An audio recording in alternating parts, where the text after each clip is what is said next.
wa nahan nafsa 'anil hawa. Dan adapun orang-orang yang takut kepada kebesaran Tuhannya, orang yang bertakwa, lagi-lagi Islam, dan menahan diri dari keinginan hawa nafsunya, wa innal jannata hiyal ma'wa, maka sungguh surgalah tempat tinggalnya. Sedangkan Kristen diusir ke neraka. Tak ada dalilnya keselamatan.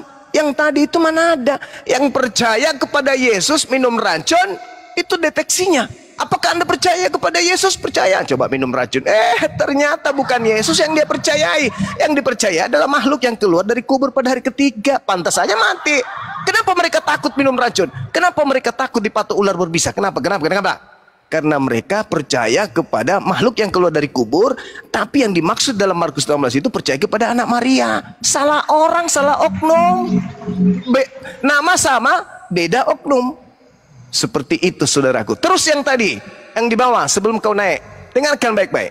Yang diracun itu Tuhan lo. Yohanes 19 nomor 30. Lalu Yesus diberi anggur asam. Seketika Yesus mencicipi anggur asam itu, maka matilah dia. Pret! Baru juga anggur asam dijilat sedikit mati. Kok letoy kali Tuhan kau itu. Nabiku Nabi Muhammad makan racun 4 tahun berikutnya baru meninggal dunia. Tuhan lu enggak hitungan detik. Begitu dicicipi. 1, 2, 3. Innalillahi wa inna ilaihi rajiun. Pret! Apa itu? Tuhan apa itu? Katanya di dalam Yesaya ulangan Yesaya 39, 32, 39. Tuhan maha menghidupkan dan maha mematikan. Baru dikasih anggur sedikit, cicipi coba. Aha, hitungan detik 1, 2, 3, maka matilah dia. Innalillahi wa inna ilaihi rajiun. Tuhan tetangga mati, woi. Nabi Muhammad masih ikut berdakwah, masih ikut haji wada, masih berjuang dia menegakkan Islam 4 tahun lamanya setelah makan racun. Ini cuma jilat-jilat sedikit, mati. Dan kalau kita melihat data Yohanes 19:30 itu, ternyata Tuhan lu bukan mati karena disalib, cak kongkong. Dia mati karena keracunan. Jadi sebenarnya yang harus kau gantung di lehermu itu bukan simbol salib. Yang harus kau gantung di lehermu itu adalah botol anggur. Di atas gereja menaranya itu botol anggur. Tuhanmu itu bukan mati karena disalib, cakongkong. Dia mati karena keracunan. Itu poinnya. Oke, saya sudah jawab. Silakan. Anda lilit lidah Anda sekarang. Oke.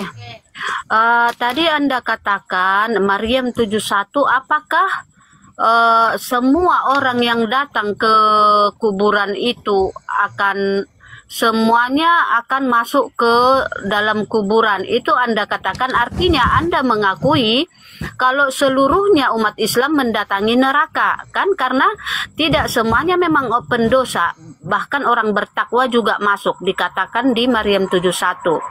Kan itu Anda katakan tadi, ya kan? Dan selanjutnya kalau tentang Yesus mati Anda bawakan tadi di Yohanes, kita baca di situ ayat 30. Yohanes 19 ayat 30, sesudah Yesus meminum anggur asam itu, berkatalah ia, sudah selesai. Lalu ia menundukkan kepalanya dan menyerahkan nyawanya. Jadi semua mulai dari ayat Matius, Markus, Lukas, Yohanes, di situ dicatat Yesus menyerahkan nyawanya. Ya, boleh di cross check ya. Matius juga mengatakan Yesus menyerahkan nyawanya, Markus juga mengatakan demikian, Lukas dan Yohanes juga mengatakan demikian. Yesus menyerahkan nyawanya. Jadi bukan karena anggur asam, tetapi karena tugas dari Yesus untuk menyelamatkan manusia sudah selesai. Lalu ia menundukkan kepalanya dan menyerahkan nyawanya. Seperti itu. Nah, kalau tentang Anda bawakan tadi tentang kami bagi orang percaya akan diminum racun akan selamat, itu kan? Ya, itu memang betul bagi orang yang percaya, yang betul-betul percaya. Kalau memang kurang percaya, ya memang itu tidak selamat. Kalau kurang percaya, tapi dan juga tidak mungkin kami meminum racun tanpa sebab, itu namanya bunuh diri, ya. Jika Anda menyuruh kami, nah minum racun ini, kami minum, itu kami sudah tahu itu racun, kami minum, itu namanya bunuh diri. Oke, 2 poin aja. Ada yang mau ditambahkan? Oke, jadi kalau tentang Anda katakan tadi yang tentang api terus baca di bawahnya, maka siapa yang menyesatkan akan dimasukkan ke dalam api neraka. Nah, jadi Anda yang mengatakan tadi kalau mendatangi neraka sama dengan mendatangi, apakah kalau mendatangi kuburan, apakah Anda akan masuk ke dalamnya? Anda katakan seperti itu menurut saya itu sebuah penyesatan, ya. Dan Anda katakan juga apakah semua orang yang datang ke kuburan itu orang berdosa? Tidak. Orang percaya pun akan mendatangi kuburan untuk mengantar jenazah. Itu Anda katakan tadi, ya kan? Jadi Anda samakan dengan kuburan juga dengan neraka, gitu. Dimana kuburan itu ataupun katakanlah pemakaman yang bisa dikatakan hanya paling lebar 1 kilometer, gitu. Apakah neraka itu hanya selebar 1 kilometer, gitu? Apa itu penyesatan? Kalau menurut saya itu penyesatan dan harus dibuang ke dalam api neraka. Itu ajaran Anda, dan Anda juga harus dibuang ke dalam api neraka karena Anda menyesatkan manusia dengan menyamakan neraka dengan kuburan. Udah? Ya. Udah. Oke, berarti yang pertama tadi terkait apa tadi yang pertama? Yang Anda ini menyerahkan nyawa. Yesus menyerahkan nyawanya. Menyerahkan nyawanya. Jadi gini, Bu Rasmi, kalau Anda mengatakan kemudian bahwasanya tidak seperti itu, di dalam Yohanes 20 itu menyerahkan nyawanya. Dia tidak dibunuh, menyerahkan nyawanya. Coba Anda berselancar ke Markus 9, baca nomor 30-31. Yesus Tuhan Anda itu dibunuh di situ. Apa nggak malu ada Tuhan dibunuh? Dibunuh Tuhan Anda di sana. Jelas sekali dalilnya. Markus 9 nomor 31 dikatakan begini. Sebab dia sedang mengajar murid-muridnya, dia berkata kepada mereka, Anak manusia akan diserahkan ke dalam tangan manusia, dan mereka akan membunuh dia. Tuhanmu dibunuh, Cok. Dibunuh Tuhanmu itu. Gak malu punya Tuhan dibunuh kayak gitu. Itu yang pertama ya. Jadi Tuhan kau itu dibunuh. Nah, caranya dibunuh gimana? Diracun. Kemudian Anda menyelah tentang Markus 9, semua orang Kristen akan masuk ke dalam api neraka. Oke lah. Oke. Anggaplah kamu tidak masuk ke neraka, tapi kau masuk ke surga. Tapi surgamu ya, bukan surganya Islam. Surgamu itu sama aja neraka. Kenapa bisa? Tuhan lu aja ketika datang diceritakan dalam 2 Tesalonika 1 nomor 7. Dan untuk memberikan kelegaan kepada kamu yang ditindas dan juga kepada kami. Dan pada waktu Tuhan Yesus dari dalam surga menyatakan dirinya bersama-sama dengan malaikat-malaikatnya dalam kuasanya di dalam api yang menyala-nyala. Hei, Tuhanmu dalam kuasanya lah api yang menyala-nyala Tuhan kau itu. Sedangkan Tuhanmu ada di surga. Berarti di surga itu api. Enggak dong. Nah lihat, kalau enggak lihat datanya. Ibrani 12 nomor 29. Sebab Theos adalah api yang menghanguskan. Theosmu aja, sembahanmu aja adalah api yang menghanguskan. Sementara katanya Tuhanmu ada di surga. Berarti di surgamu ada api yang menyala-nyala. Ya masuklah ke surgamu.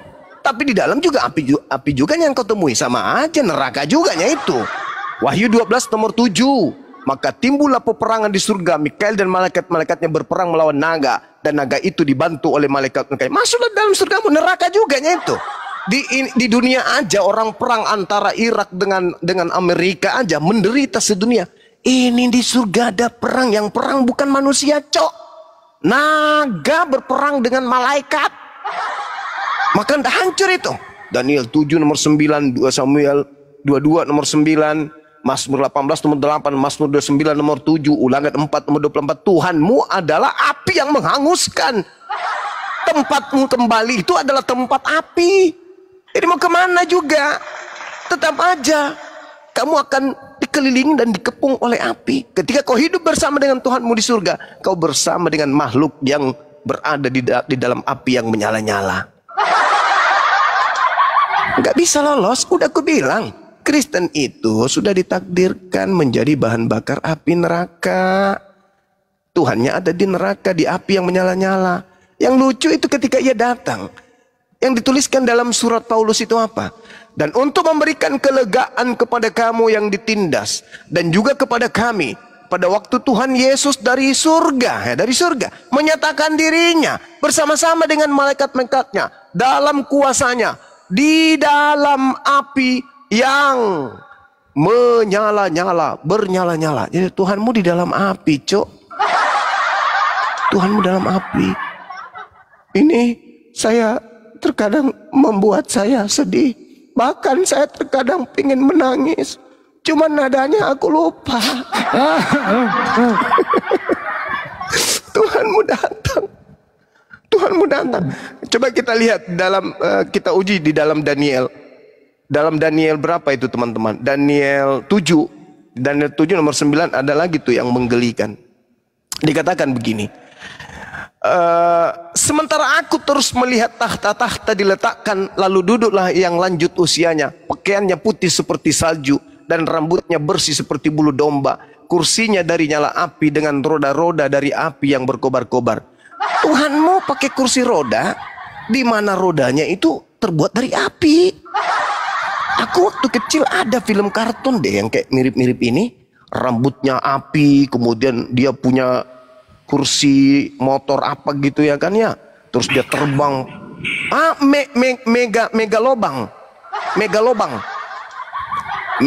Megalobang. Megalomen, kira megalomang. Kalau di tempat saya megalobang itu artinya banyak lubang.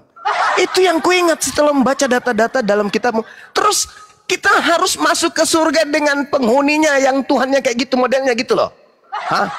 Ya enggak dong. Sorry lah, mana mau kami orang Indonesia masuk ke surga yang kayak gitu modelnya. Makanya pos-posinlah hidup di dunia ini. Karena nikmat yang bisa kau rasakan hanya di dunia. Setelah kalian mati, kalian akan di neraka jahanam kekal untuk selama-lamanya. Silakan nikmati hidup kalian di dunia. Berpoya-poyalah, berhura-huralah. Nikmati sebisa mungkin kamu nikmati sebelum kamu mati. Karena sesaat kau mati, neraka sudah menunggumu kekal. Gitu berasmi. Jadi saya tidak ngadi-ngadi, saya berbicara berdasarkan dalil.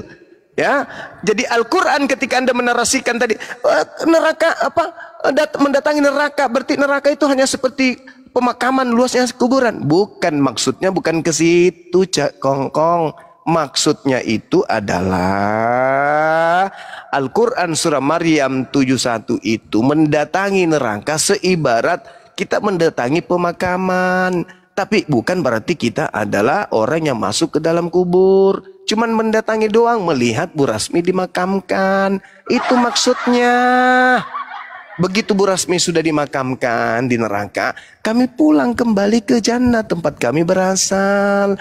Innalillahi wa inna ilaihi rajiun. Segala yang berasal dari Allah akan kembali kepada Allah. Unsur yang suci, manusia yang suci, yang membersihkan dirinya dari makanan yang haram dan membersihkan hatinya dari penyakit hati, itu akan kembali kepada sang sumber. Mana itu? Ya kepada Tuhan, dan Tuhan akan menyimpannya di dalam jannah. Begitu Bro Rasmi. Jadi kami mengantar kalian ke neraka. Habis itu kami lihat, oh ya ampun ya Allah ya Rabb, alhamdulillah. Untunglah ketika kami hidup di dunia kami beriman kepadamu. Tidak seperti mereka orang-orang sombong ini, sudahlah mengaku mereka bukan lagi hamba Tuhan, mengaku sebagai anak Tuhan, mengaku kemudian sebagai pewaris surga, tapi ternyata pewaris neraka yang penuh api. Begitu Bu Rasmi. Lain kali Bu Rasmi, kalau ke gereja tanya pendeta, Pak Pendeta, tolong hadapi dulu Bang Suma diskusi dong, saya nggak sanggup. Ya, lain kali bilang gitu Bu Rasmi sama pendetamu. Silakan.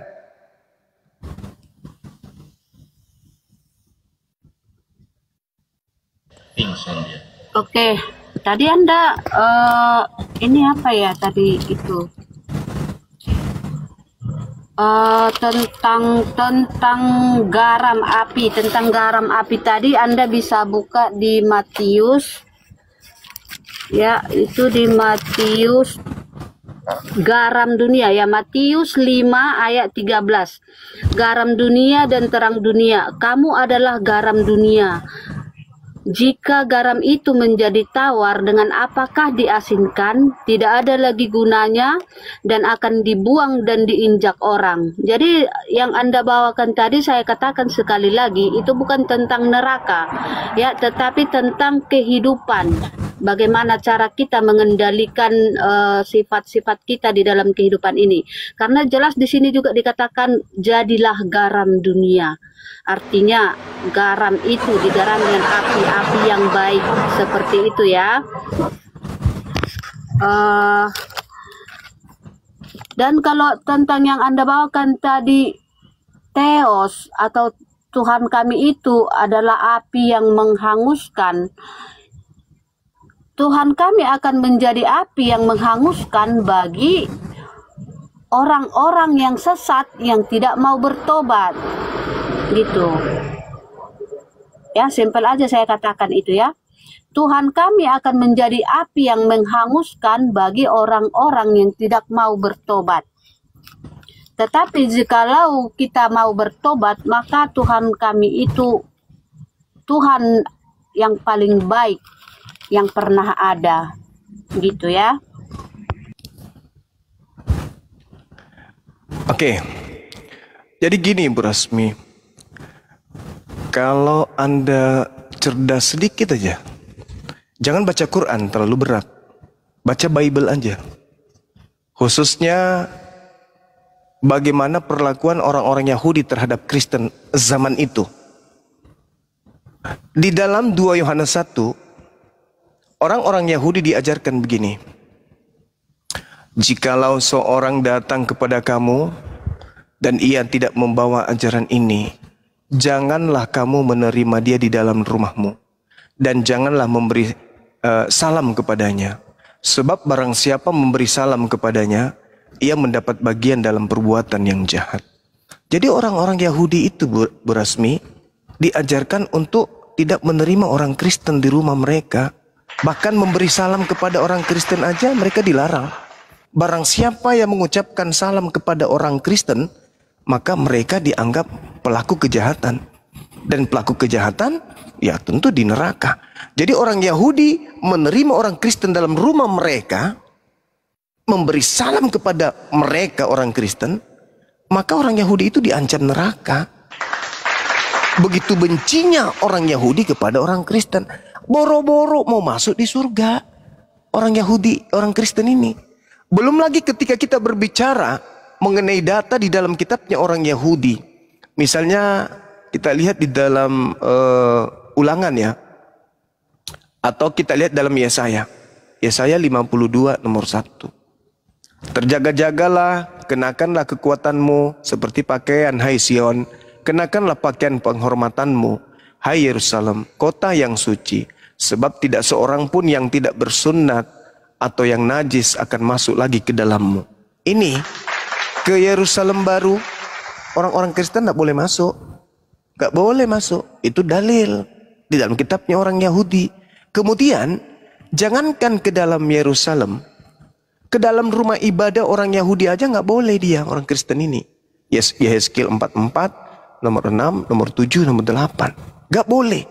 Murka Tuhan kepada Bani Israel, yang paling Tuhan benci di antara kemurkaannya itu adalah ketika orang Israel, Bani Israel memasukkan orang-orang yang tidak bersunat ke dalam bait sucinya.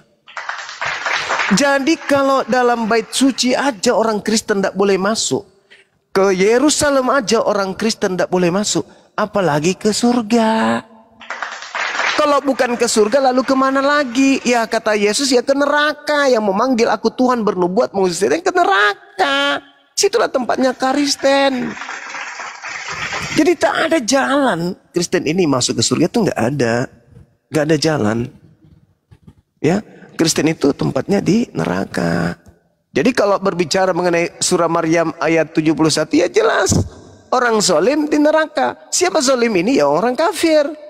Siapa orang kafir ini? Laqad kafara alladzina qalu innallaha thalithu tsalatsa. Nah itu dia yang mengatakan Tuhan itu 3 dalam 1, 1 dalam 3. Siapa itu? Aliteng. Makanya saya sudah berapa lama bertanya, berhasil tidak menyesatkan banyak orang dengan menggunakan nama Kristus, gelar Kristus? Berhasil. Faktanya ada Kristen. Itu bukti keberhasilan menyesatkan banyak orang dan memakai nama Kristus. Karena hanya Kristen lah yang mengaku pengikut Kristus. Jadi kalau dikatakan neraka, ya memang. Karena itu sudah digenapi. Apa yang dinasihatkan Yesus kepada Bani Israel tergenapi oleh Kristen. Kristen inilah pengikut Kristus, di mana Kristus memang dinubuatkan akan menyesatkan banyak orang. Itulah kalian. Makanya mau lari kemana? Ke Al-Quran kalian di neraka. Ke Bible kalian ke neraka. Mau kemana? Mau kemana? Ya ke gereja aja, belum ke neraka. Masih bisa nyanyi-nyanyi sebatas di dunia. Tapi setelah nanti innalillah, ya neraka jahanam kekal di dalamnya. Sekira begitu Bu Rasmi. Kalau Anda tidak kuat lagi, silakan Anda nyanyikan sebuah lagu. Silakan. Oke, aku jawab dulu ya. Anda tadi bawakan perjanjian lama, kitab ulangan ya. Ya di perjanjian lama di situ Allah belum jadi manusia ya. Tetapi itu menceritakan tentang manusia-manusia zaman kitab Taurat. Di mana di zaman kitab Taurat itu belum ada keselamatan. Gitu. Dan bahkan Kristen juga belum ada di zaman kitab Taurat. Gitu. Nah, Kristen itu ada setelah Allah datang menjadi manusia, yaitu di perjanjian baru. Gitu. Di perjanjian baru Allah jadi manusia, namanya Yesus, sudah memberikan perintah-perintah yang baru yang harus kita laksanakan. Maka kami tidak perlu lagi harus berpedoman kepada kitab Taurat. Karena dengan kematian Yesus di tiang salib, maka batallah kitab Taurat. Seperti pernyataan Paulus, gitu ya. Jadi kami tidak mengimani lagi kitab Taurat. Karena Yesus sudah mengubah perintah-perintah di perjanjian baru. Jadi yang kami percaya itu ada di perjanjian baru, Matius sampai Wahyu gitu. Karena memang Yesus sudah membatalkan kitab Taurat di tiang salib gitu. Jadi kalau menceritakan tentang Kristen, bacalah di perjanjian baru mulai dari Matius sampai Wahyu. Karena tidak akan nyambung dengan kitab yang sudah dibatalkan begitu ya. Oke. Jadi inilah tanda-tanda kehancuran agama Kristen. Ketika semakin kemudian berdialog, berdebat, dan sok paten, sok cantik membahas tentang kitabnya orang Yahudi, padahal tak ada hubungannya dengan orang Yahudi, dengan Kristen ini kitabnya Yahudi. Saya ingin bertanya sedikit dengan nada yang lembut kepada Bu Rasmi. Mudah-mudahan Bu Rasmi bisa menjawabnya, karena jawaban Anda itu mengindikasikan kemudian dari tadi yang saya dengarkan, mengindikasikan bahwa memang tak ada celah Kristen ini mau lolos dari neraka. Jangankan masuk surga Kristen ini, masuk akal aja kagak. Itu poinnya. Maka saya ingin bertanya dengan nada yang lembut.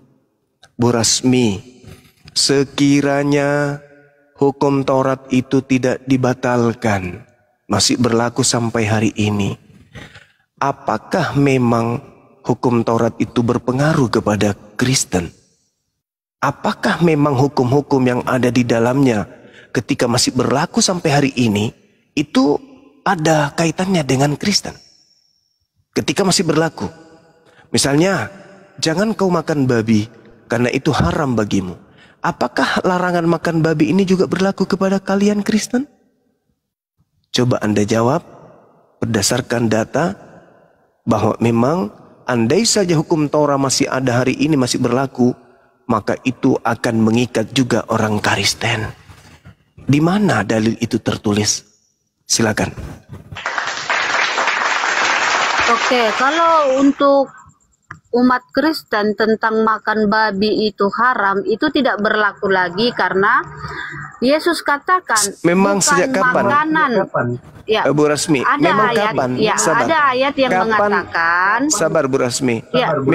Memang sejak kapan haramnya babi itu berlaku untuk Kristen? Sejak kapan larangan itu berlaku untuk orang Roma?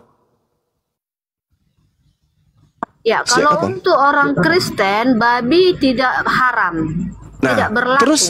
Terus kenapa harus dibatalkan? Kenapa kalian harus membatalkan kitabnya agama Yahudi? Sementara isinya itu bukan untuk kalian.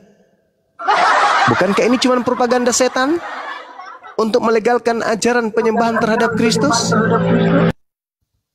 Ayo, di mana alasan Anda kemudian yang bisa masuk akal?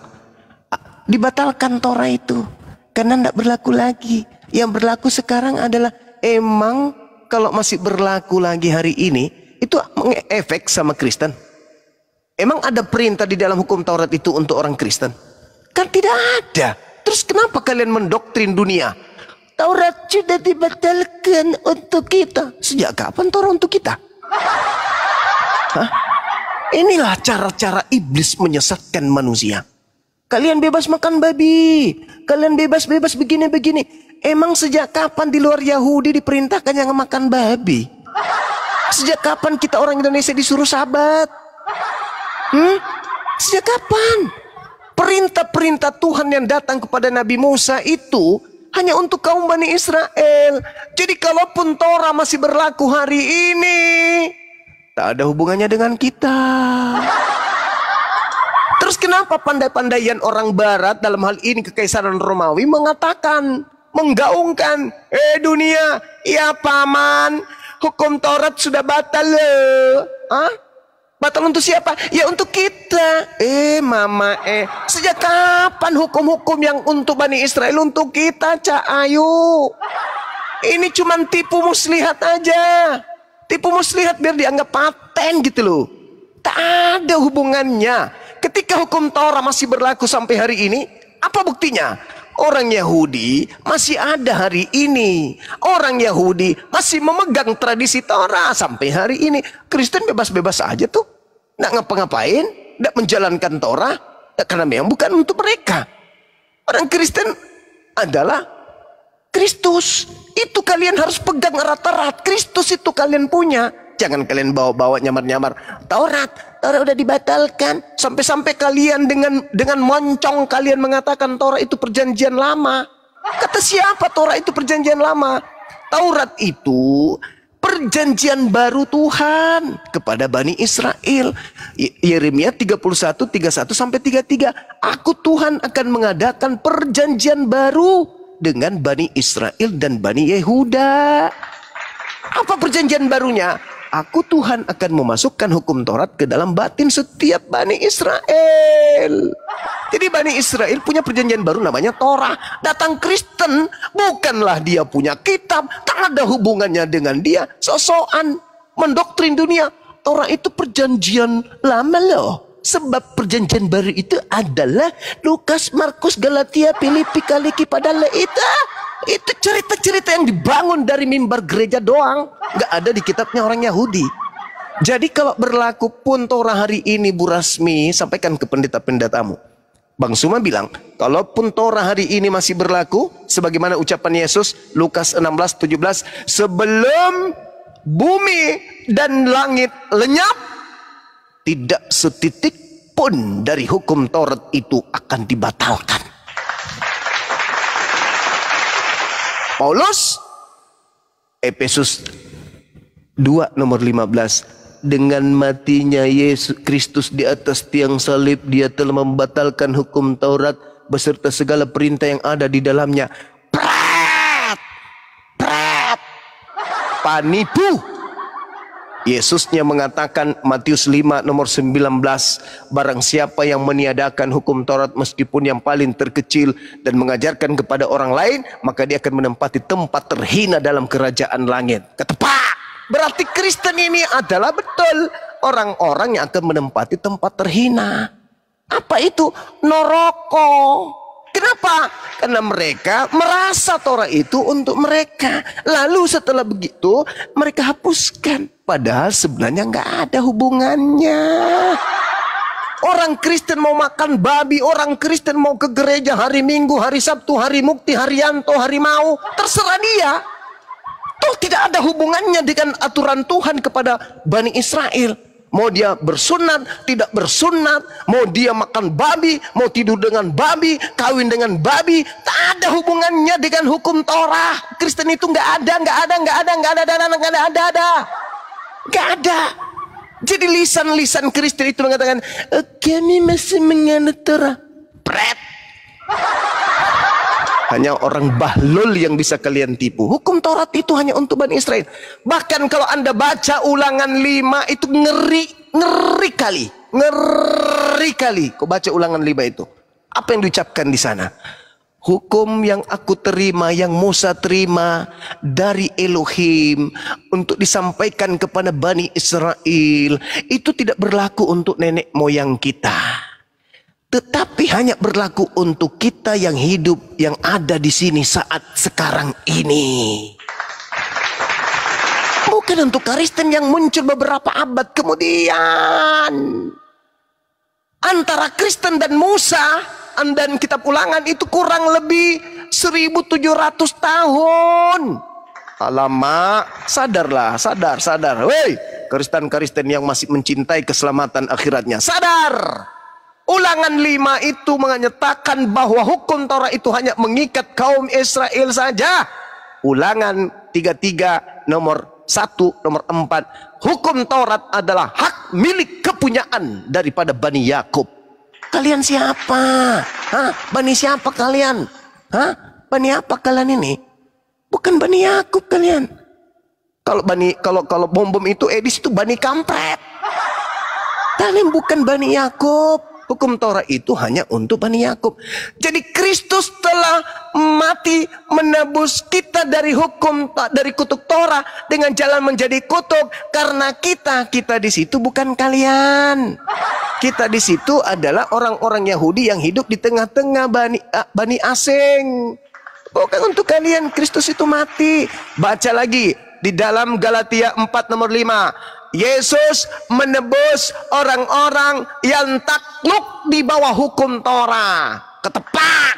Berarti Yesus mati pun dia matinya untuk mereka yang tunduk takluk kepada hukum Torah. Berarti matinya hanya untuk Bani Israel. Kalian hanya penumpang gelap. Kalian menggunakan itu semua untuk kotori mulut kalian, untuk nipu orang. Kenapa? Karena kata Quran, wa ikhwanuhum yamudunahum fil gayyusum malayu kesirun. Mereka orang-orang kafir adalah pahlawan-pahlawannya iblis di dalam mendurhakai Tuhan pencipta langit dan bumi. Tuh Al-Quran saya tuh. Al-Quran saya indah sekali. Terbaca dengan indah mengatakan orang kafir itu adalah pahlawannya iblis di dalam menyesatkan manusia untuk mendurhakai pencipta langit dan bumi. Sekiranya kalian berhasil mengkristenkan seluruh Indonesia, maka seluruh Indonesia akan mendurhakai Tuhan pencipta langit dan bumi. Kenapa? Seluruh Indonesia menggantikan Tuhan yang benar dengan menyembah kepada makhluk yang keluar dari kubur pada hari ketiga. Na'udzubillah, summa na'udzubillah. Dengan menjadi Kristen, maka seluruh Indonesia akan mengatakan hukum Tuhan yang datang pada Nabi Musa adalah tinja. Sebagaimana ajaran Paulus di dalam Filipi 3. Hukum Tuhan yang datang kepada Musa itu adalah tinja, adalah skubalon. Itu tidak menyelamatkan. Tidak ada orang yang selamat karena melakukan hukum Torah. Orang selamat hanya karena darah Yesus. Darah Yesus halilintar. Begitu Bu Rasmi. Jadi tak ada hubungannya Kristen dengan hukum Torah itu, nggak ada. Oke? Udah ya? Udah. Tidur Bu Rasmi. Besok lagi. Nanti pingsan nanti kalau dilanjut. Istirahat Bu Rasmi. Boleh aku jawab dulu. Aku jawab masih dulu ya. ada, masih mau lagi. Ya. Aku jawab dulu ya. Tentang kitab Taurat tadi yang Anda katakan. Jadi jikalau kita tidak membatalkan kitab Taurat itu, maka sia-sialah pengorbanan Yesus di tiang salib. Kan begitu. Nah,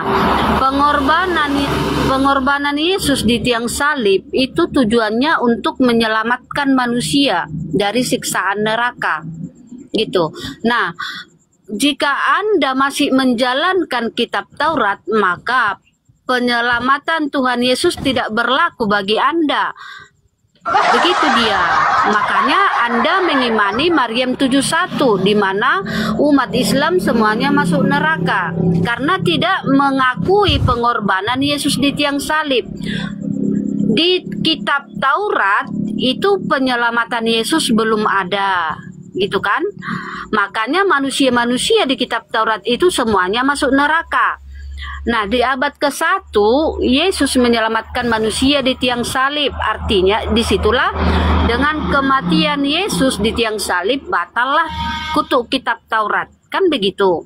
Karena memang sewaktu Yesus mati di tiang salib, roh Yesus itu turun ke neraka untuk membebaskan orang-orang kudus yang dipenjarakan iblis di neraka. Dari mana kita ketahui itu?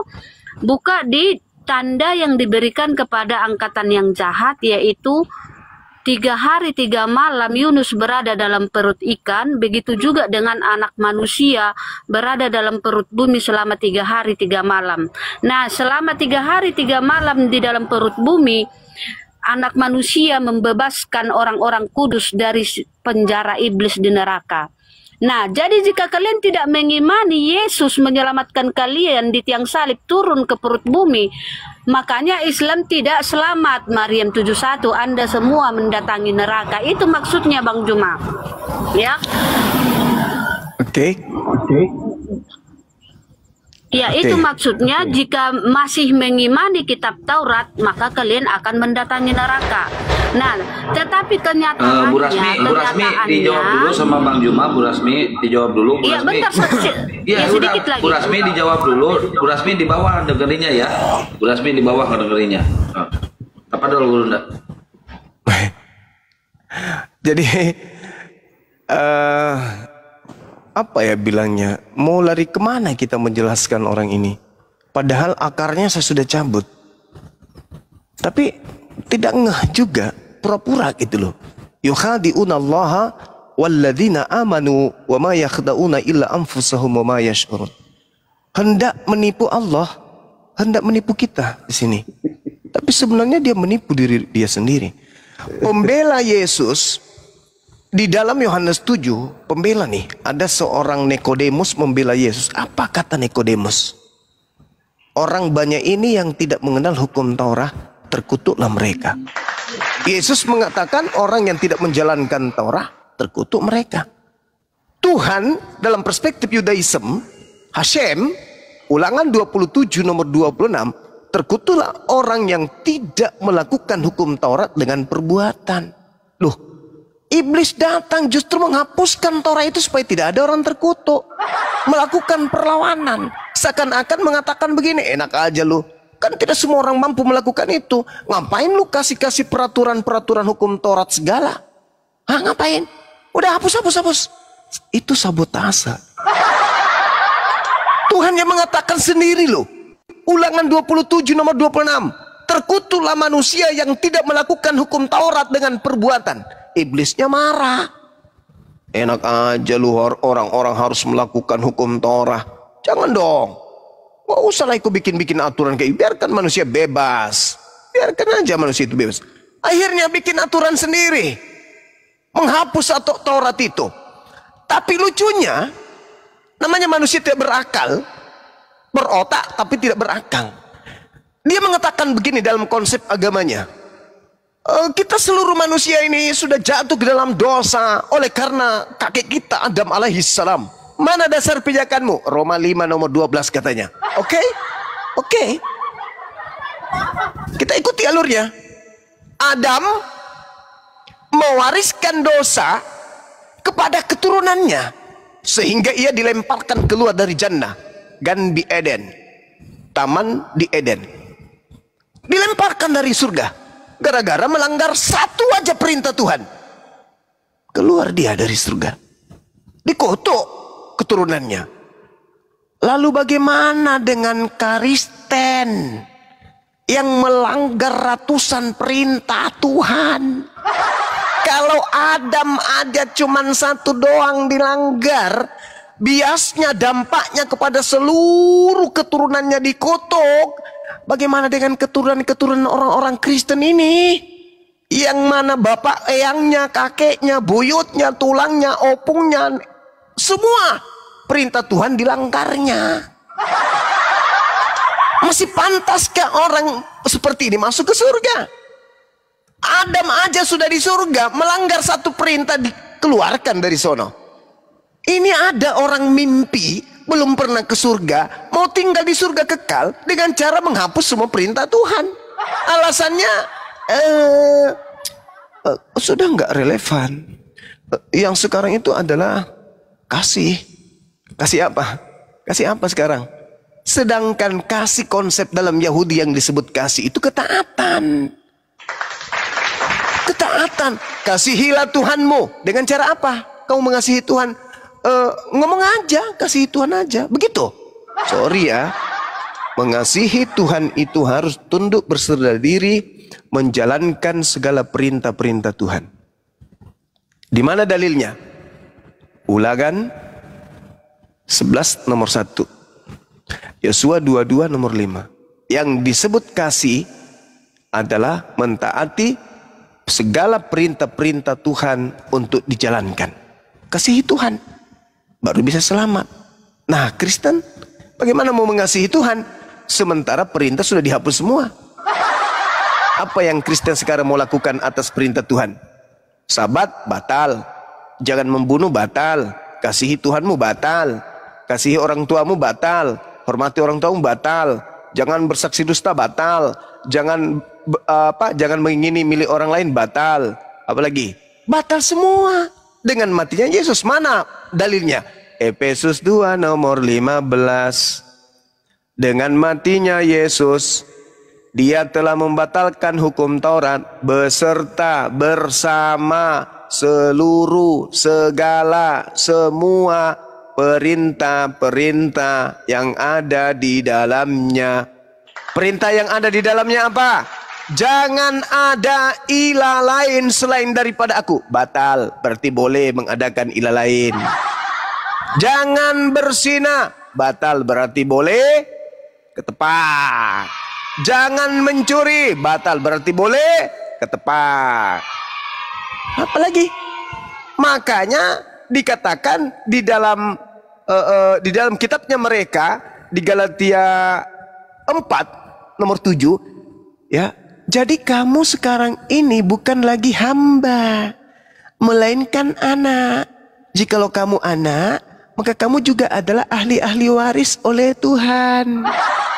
Wow, Kristen ini bukan hamba lagi katanya. Makanya di Galatia 5 nomor 1, jangan lagi kau mau diperhamba, sebab Kristus telah memerdekakan kita. Memerdekakan dari mana? Dari kuk penghambaan. Apa kuk? Beban. Berarti kalian jangan mau lagi diperhamba oleh beban penghambaan. kalau begitu Anda nggak menyembah lagi. Ya kami kan bukan lagi hamba, kami adalah anak. Oke, tapi faktanya kamu bukan lagi hamba Tuhan, tapi kamu anak Tuhan. Tapi saya melihat kau tiap hari Minggu kau menghambakan diri. Kalau kau bukan hamba Tuhan, lalu kau menghambakan diri kepada siapa? Ayo jawab. Jawab. Jawab. Juma ini, Juma, jawab. kau ngomong apa sebenarnya Juma? Kau berilusi kata-kata kah? Jawab. Kristen itu dikatakan bukan lagi hamba Tuhan. Tetapi faktanya mereka menghambakan diri. Pertanyaannya, Kristen menghambakan diri kepada siapa?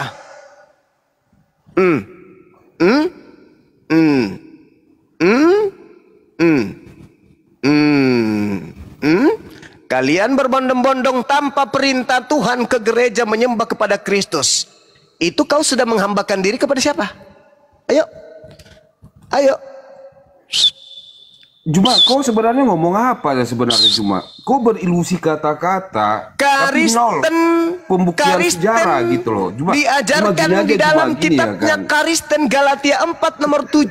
Kristen bukan lagi hamba Tuhan.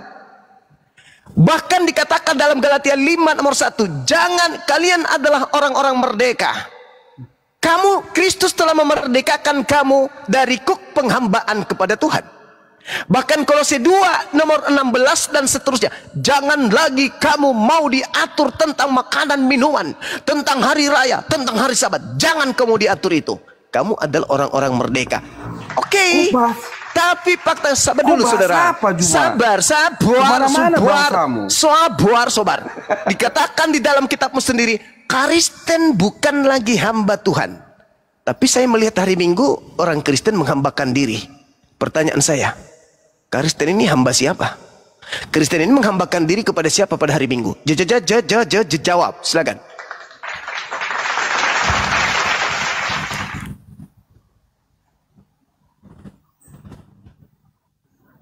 Jawab, Doris. Meow. Atau butuh napas buatan? Nanti saya panggil si Rasmi.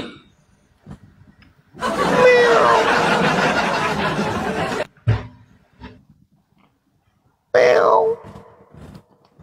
Kok sebenarnya cuma bahasa apanya? Kok lari ke sana, lari ke sini? Iya kan? Berhentilah kau berilusi kata-kata cuma. Sama dengan Paulus. Ilusi loh. Paulus itu cuman kata-kata, dia bisa terangkat jadi rasul. Iya. Dan tadi kau bicara ini, bicara, tapi hanya ilusi. Bahasamu hanya ilusi. Karena saya bahas agamamu. Karena memang saya lagi bahas agama ilusi. Manusia dibilang Tuhan, itu ilusi. Kau ngerti ilusi nggak? Ilusi itu adalah ilusi melihat objek, lalu menerangkan tidak sesuai dengan objek. Anda melihat sapi, lalu Anda terangkan saya melihat kucing. Itu ilusi. Anda melihat manusia, kamu melihat Anda melihat manusia lahir keluar dari rahim ibunya, Anda mengatakan hole, hole, Tuhan telah lahir. Padahal yang Anda lihat adalah benar-benar manusia bayi keluar dari rahim ibunya. Kau katakan Anda melihatnya dia bayi, ya kan? Tapi Anda mengatakan dia Tuhan. Itu ilusi, kawan. Cuma ilusi. Benar ya. Nggak ngerti ilusi ternyata dia. Ilusi, kok kamu berhayal terus? Pertanyaan saya, ingat ya, Kristen bukan lagi hamba, tetapi anak. Terus Kristen menghambakan diri hari Minggu, memuji-muji. Oke? Pertanyaan saya, Kristen ini menghambakan diri kepada siapa lagi? Hamba itu budak cuma. Iya. Itu budak. Iya, terus kamu bukan hamba kan? Kamu bukan hamba lagi kan? Kami anak-anak Tuhan. Nah, oke. Sekarang saya melihat kamu masih menghambakan diri di gereja. Pertanyaan saya, kau menghambakan diri kepada siapa? Makanya Juma, sekali-sekali kau, ya kan, belajar fakta sejarah lah. Jangan hanya berilusi. Kan gitu. Bagi kamu di gereja menghambakan diri kepada siapa? Bagi kamu Tuhan itu hanya suatu ilusi saja. Tuhan itu tidak boleh begini, Tuhan itu nggak boleh begini. Di mana-mana ya. Ingat ya, manusia itu pencipta Juma. Manusia pencipta. Di Ingat itu, mana-mana Cuma. manusia itu pencipta. Manusia itu pencipta. Iya, manusia pencipta. Handphone yang kamu pakai itu ciptaan manusia, bukan ciptaan ala SWT-mu. Oh gitu. Iya.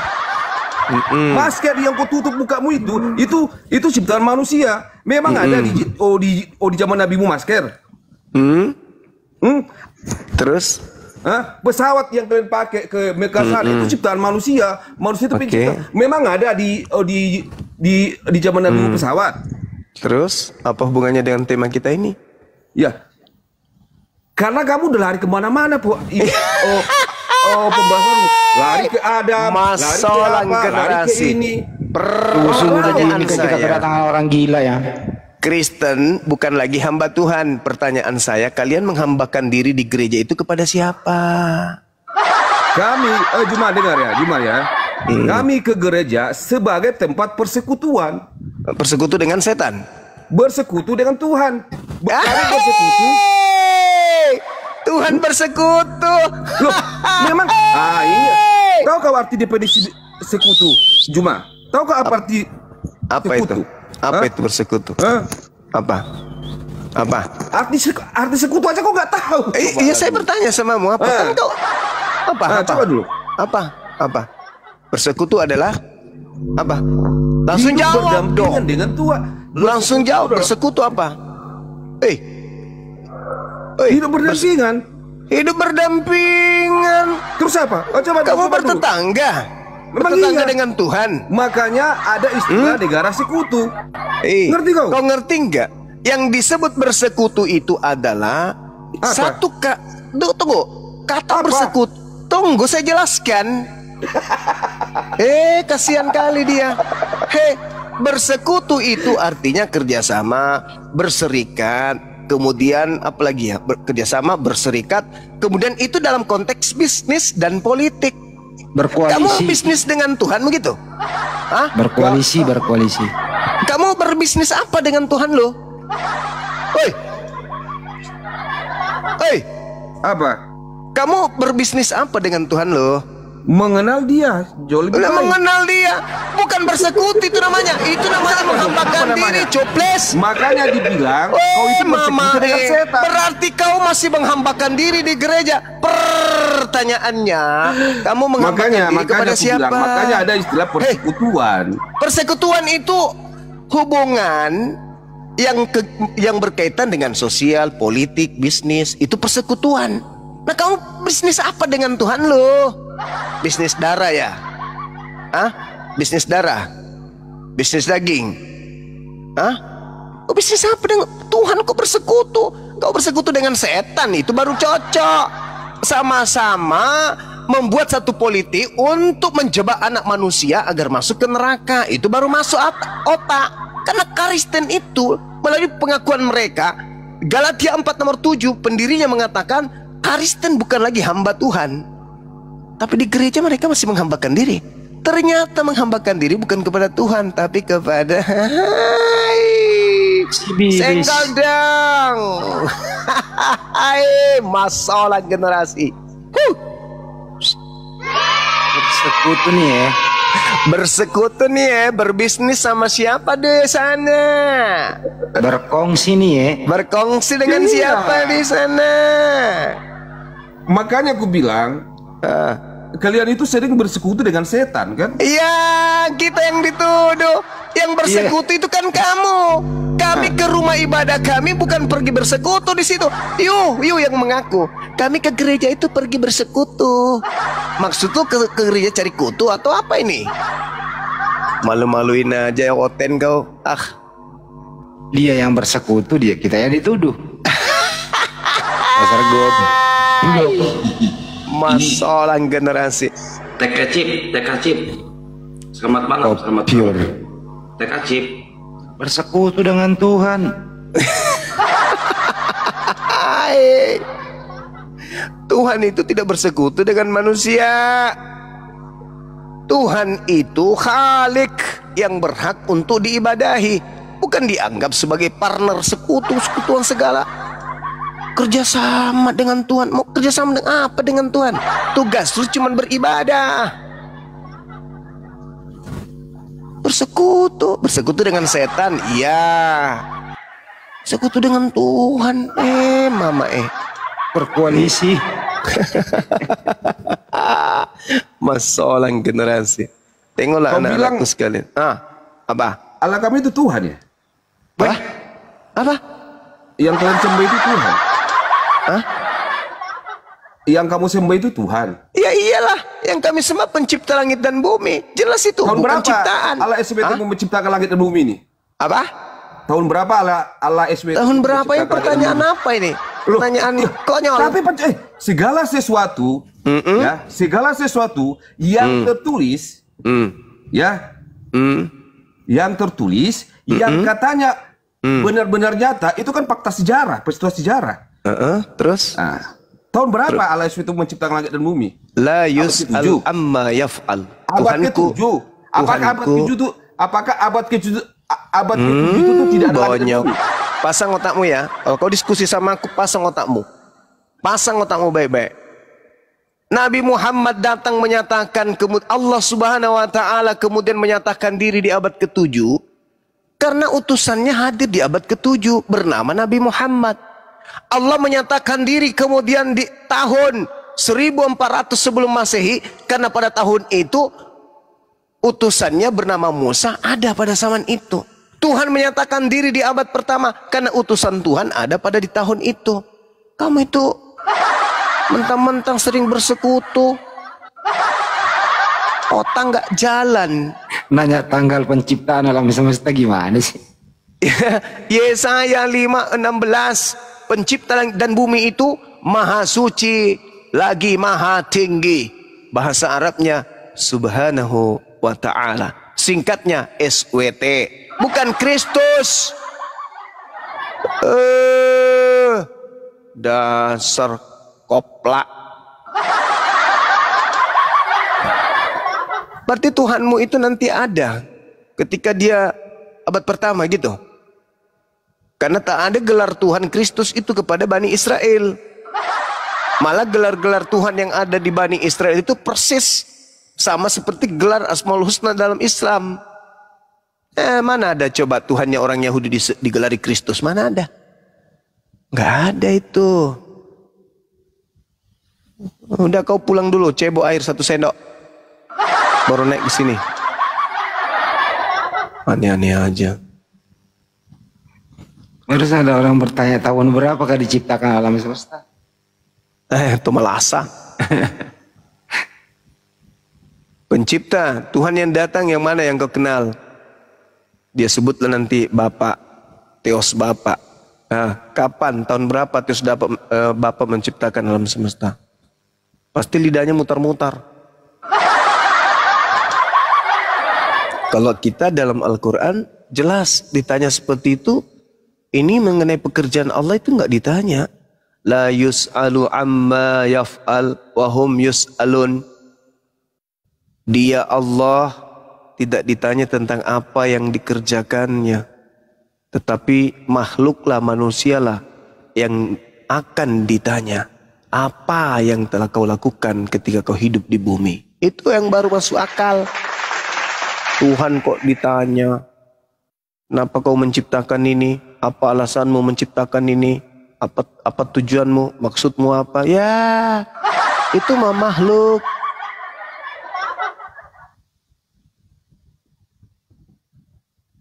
Allah SWT hanyalah batu. Kisah para Rasul 4 nomor 11, Yesus adalah batu yang dibuang oleh tukang-tukang bangunan. Kolose aku tanya Rasmi dulu, nomor 9. Ya, lanjutkan. Rasmi. Lanjutkan dah. Bu, Rasmi. Ya. Tahun berapa bapaknya Yesus menciptakan alam semesta? Oke. Yang menciptakan langit dan bumi itu adalah Firman ataupun yang kami sebut dengan Allah Putra dengan kuasa Allah Bapa. Ya, pertanyaannya tahun berapa? Tahun berapa itu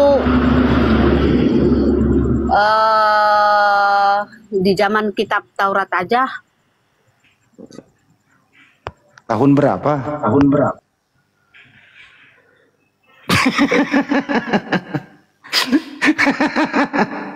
Bingung dia menjawab. Biar Di kau tahu awal ya. permulaan, awal permulaan lah, awal Ya tahun permulaan. berapa itu? Tahun berapa?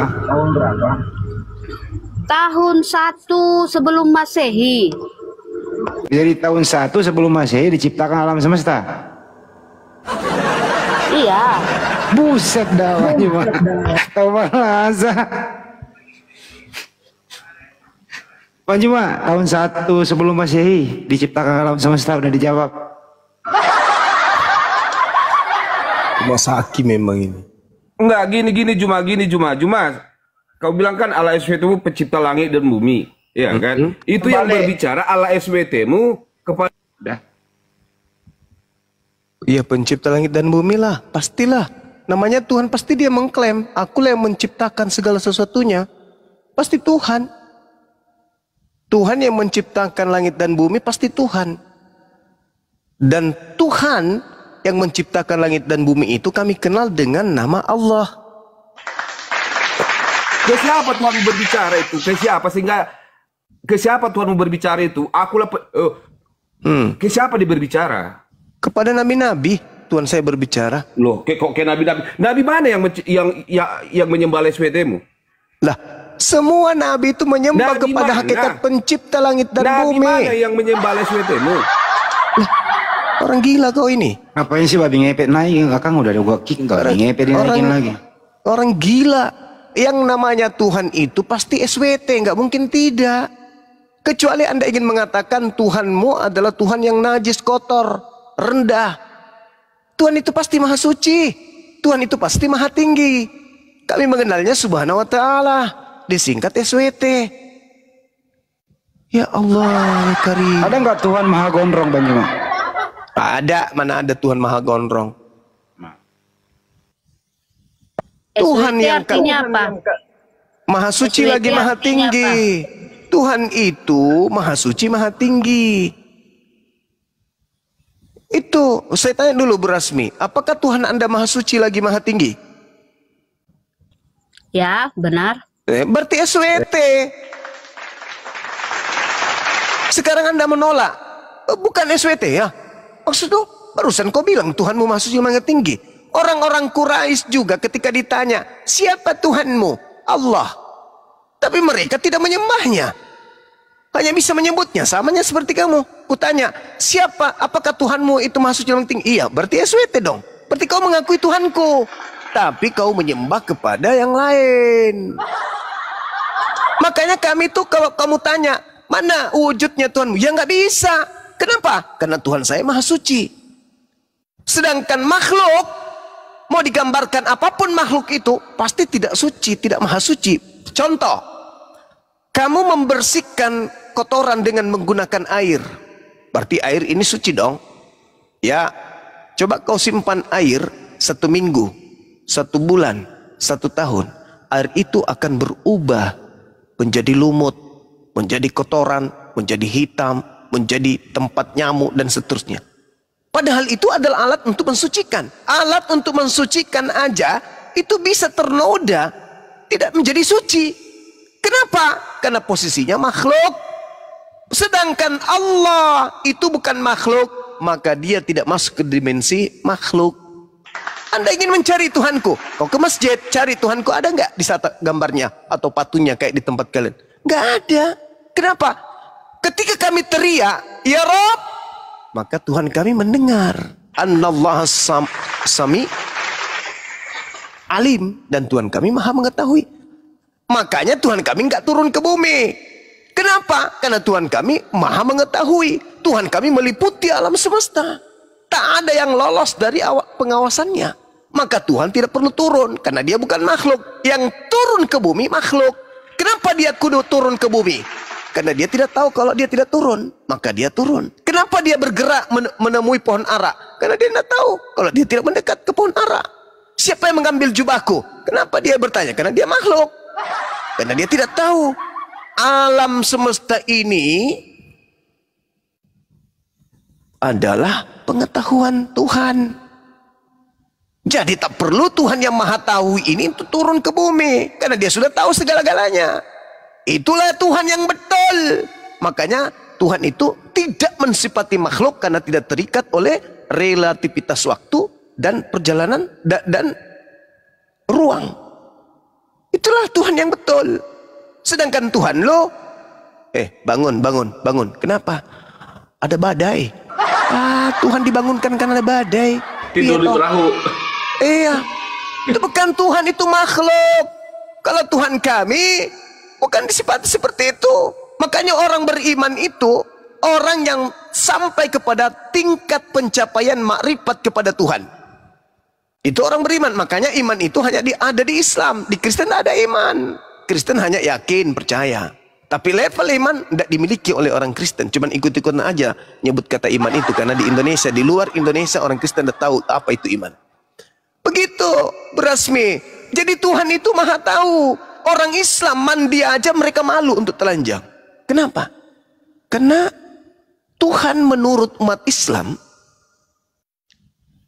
lebih dekat kepada dirinya Tuhan itu daripada manusia ke urat lehernya. Kita ke urat leher itu tak ada jarak lagi. Karena namanya punya kita. Tapi ternyata Tuhan kita itu lebih dekat daripada itu. Coba bayangkan. Jadi orang beriman itu ya melakukan sesuatu karena tidak melakukan kemaksiatan karena merasa Tuhan dekat, mengawasi. Kayak sekarang nih, saya tinggal di apartemen. Seorang duda punya kesempatan, tak ada yang melihat, tinggal sendiri. Tak ada yang mengetahui, duit ada, nomor HP ada, sosmed ada, fasilitas kemudian untuk bermaksiat ada. Alhasil, karena saya takut kepada Tuhanku yang maha melihat, saya tidak melakukan maksiat. Siapa yang mau melarang kemudian saya? Istri tak ada, anak di Makassar, saya seorang diri, kiri kanan saya banyak wanita-wanita cantik. Tapi karena saya takut kepada Tuhanku, saya tidak melakukan. Mending saya berdakwah di sini. Bukan memuji diri, saya cuma berikan gambaran. Itulah Islam. Tidak melihat Tuhan secara wujud, tapi merasakan Tuhan itu hadir. Makanya dalam Al-Quran surah Fussilat ayat 53, aku menyatakan diriku melalui alam semesta dari seluruh penjuru. Dan aku menyatakan diriku kepada diri mereka sendiri. Kepada diri-diri manusia, aku nyatakan aku ada. Itu baru betul. Makanya Tuhan itu maha suci. Ya Tuhan kalian, bangun mas, bangun. Hei, ada badai mas. Tuhan kok dibangunkan karena ada badai? Itu bukan Tuhan. Itu makhluk yang dituhankan. Umat Islam ke masjid. Ada nggak di situ patung Tuhan? Nggak ada. Lalu ngapain ke masjid? Ke masjid untuk memenuhi kemudian panggilan untuk sujud kepada Tuhan pencipta alam semesta.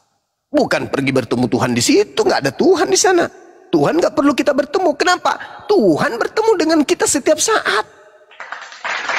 Tuhan bertemu. Kenapa? Karena Tuhan mengawasi kita. Makanya dalam kaidah insan, dalam kaidah insan kamil Islam itu ihsan, dalam ilmu ihsan, sembahlah Allah seakan-akan engkau melihatnya. Dan jika kalau engkau tidak melihatnya, maka sadarilah, akuilah dengan sepenuh hati bahwa sesungguhnya Allah melihat engkau. Itu ihsan.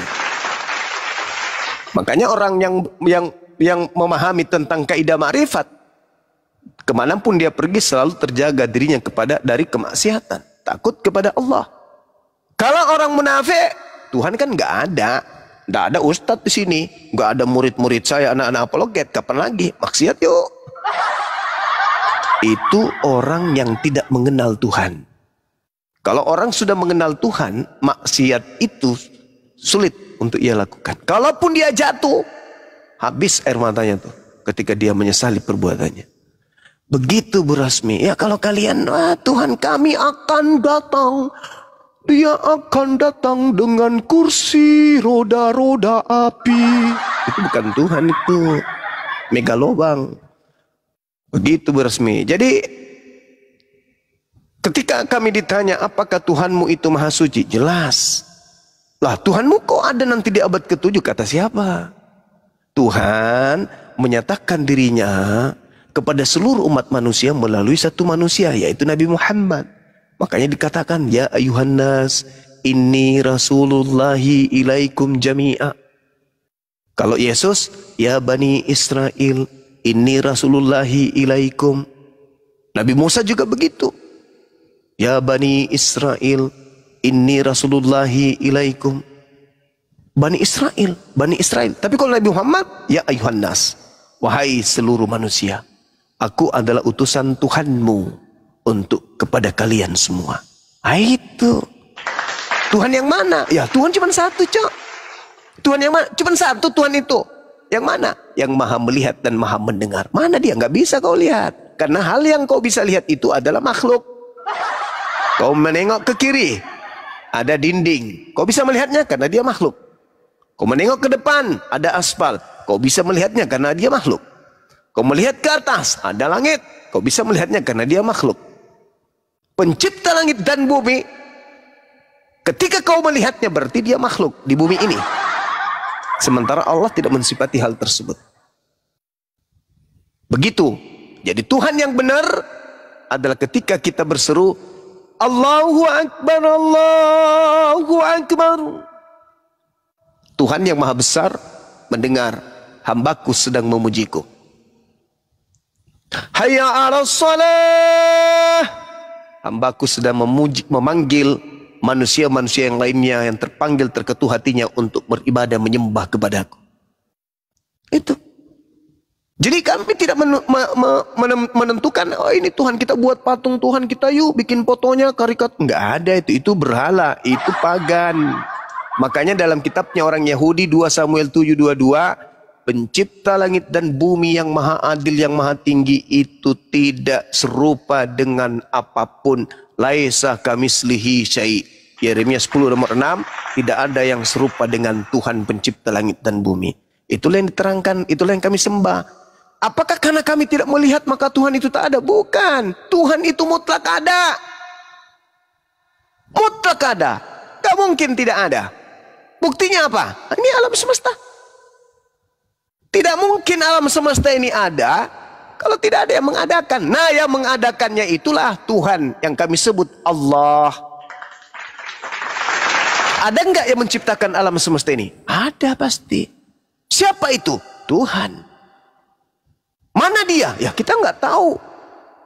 Kalau kita mau lihat wujudnya nggak mungkin. Tapi dia ada.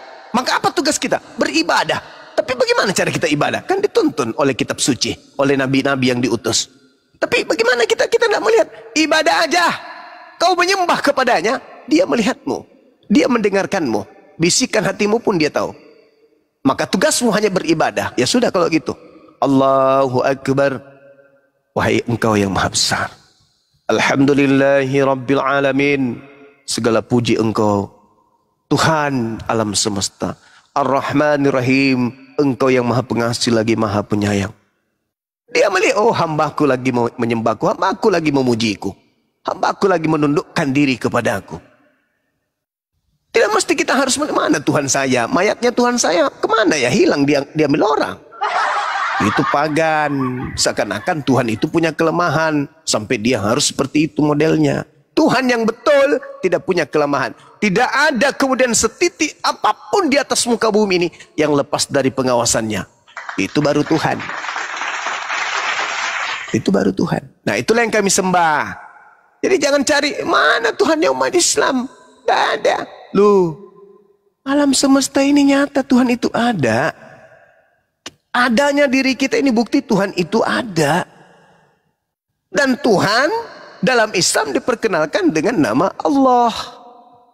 Udah selesai. Simple kan? Simple. Tidak ribet. Mana mayat Tuhanku di sini? Apa yang kau cari ibu? Ini apa? Mayatnya Tuhanku hilang. Entah siapa yang ngambil. Itu pagan. Makanya kami orang Islam yang paham tentang konsep Tuhan itu memandang kalian itu terlalu jauh, serong dari ajaran para nabi. Tuhan kok turun ke bumi jadi manusia? Alamak. Saya kira begitu, teman-teman sekalian, sahabat-sahabat sekalian. Kita cukupkan mata kuliah kita pada subuh hari ini. Mudah-mudahan apa yang kami sampaikan ada manfaatnya bagi kita semua. Khususnya anak-anakku generasi Islam dimanapun berada. Jaga akidah. Jaga. Harta yang paling berharga yang kita punya adalah akidah. Hidup ini cuman sementara. Hidup kekal itu di akhirat. Jangan kita gadai keselamatan akhirat kita hanya karena harta, hanya karena silaunya mata ini dengan kenikmatan dunia. Ingat, orang bisa bermaksiat karena pengaruh manusia-manusia lain. Seorang ayah bisa mencuri di kantor karena pengaruh tekanan dari orang lain. Bisa bini, bisa tetangga, bisa kolektor, bisa pinjol, dan seterusnya. Tapi ketika kemudian kita sudah kembali kepada Allah, kita yang bermaksiat karena mereka tidak lagi kemudian menemani kita untuk mempertanggungjawabkan maksiat itu. Berjuang kita siang malam, mencari nafkah untuk orang-orang di sekeliling kita. Sampai kita nabrak aturan Tuhan, mengambil yang bukan hak kita. Begitu kita mampus, ternyata orang yang kita perjuangkan perutnya tidak menemani kita di alam kubur. Mereka hanya bisa berduka sehari, 2 hari, 3 hari, 1 bulan. Setelah itu, mereka tetap tersenyum, mereka tetap tertawa, mereka tetap bahagia dengan orang-orang di sekelilingnya. Tinggallah kita seorang diri merenung, menyesali perbuatan kita. Nah, sebelum itu terjadi, yuk jaga akidah ini. Jaga anak-anak kita. Jaga jangan sampai mereka silau akan dunia hanya gara-gara Indomie, mereka menukar akidah. Dulu mungkin iya. Maafkan kami, saudara-saudara kami yang terlanjur murtad. Kami terlambat lahir untuk membimbing, mengajarkan kalian tentang perbandingan agama ini. Tapi tak ada kata terlambat. Selama akal masih berfungsi, yuk belajar. Insya Allah ke depan Apologet Islam Indonesia akan mendirikan sebuah pesantren bertaraf internasional untuk mencetak dai-dai atau mubalik yang memahami tentang ilmu kristologi dan islamologi supaya bisa membentengi akidah umat Islam, membentengi negara yang kita cintai ini. Kuatnya negara ini karena adanya Islam. Segannya bangsa lain terhadap bangsa ini karena adanya Islam di dalamnya. Untuk itu, Islam adalah sebuah agama yang diyakini oleh Indonesia harus tetap menjadi pilar utama untuk menjaga keutuhan negara yang kita cintai. Ketika Islam mayoritas, maka seluruh agama, seluruh kepercayaan, seluruh keyakinan yang ada di Indonesia ini akan aman, damai dari rongrongan pengerusakan akidah dari Islam itu sendiri. Tapi ketika yang lain yang mayoritas, Islam yang minoritas, maka kita bisa melihat sedangkan mereka minoritas, mereka melancarkan aksi-aksi pemurtadan dengan cara-cara yang tidak baik. Apatah lagi kalau mereka mayoritas. Untuk itu, kami sebagai pembina Apologet Islam Indonesia mengharapkan uluran tangan, bantuan, kerjasama, infak terbaiknya untuk kita membangun pesantren apologet internasional agar kita bisa setiap tahun ya mengentaskan kemudian mencetak generasi-generasi apologet Islam yang mampu membentengi akidah umat Islam dari zaman ke zaman, dari era ke era.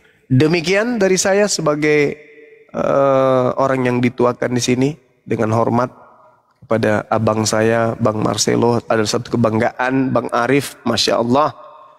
Ya, tokoh-tokoh yang sangat-sangat tidak pernah kami bayangkan akan mengambil barisan mendukung pergerakan ini. Alhamdulillah ini semua adalah karena Allah memberikan dukungan kepada pergerakan apologet Islam Indonesia, menjadikan kami akan senantiasa lebih bersemangat lagi untuk berkarya untuk umat. Sekira begitu dari saya. Dan oh ya, ini ada juga insya Allah barang siapa teman-teman sahabat-sahabat yang ingin umroh bersama dengan apologet Islam Indonesia, Bang Suma, insya Allah bulan Januari atau Februari tahun depan kita sama-sama berangkat ke Tanah Suci untuk kemudian ziarah ke makam Rasulullah Muhammad SAW, manusia termulia di muka bumi ini yang mengajarkan kita dinul Islam, dinul haq. Silakan menghubungi Bang Kian Santang atau Bang Handi, teman-teman yang ingin ikut umroh bersama dengan apologet Islam Indonesia. Demikian dari saya akhiri. Subhanakallahumma bihamdi asyhadu an la ilaha illa anta astaghfiruka wa atubu ilaih.